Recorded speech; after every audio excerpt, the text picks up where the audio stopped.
Lakas ng alon. Lakas ng alon.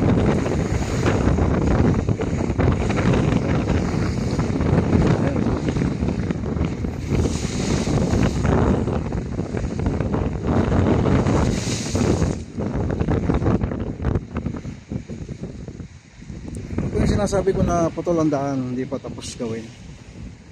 Yan, ang plano po dyan, lalagyan po ng kalsada yan hanggang doon, paikot ng bulkan ng ano, ng talik. Lalagyan ng kalsada. Kanina galing tayo doon, dulo. May kalsada na doon. Dito wala pa. Ito putol. Pero naka ano na. May forma na siya, may ano na. Semento na lang ang kulang. Hanggang doon.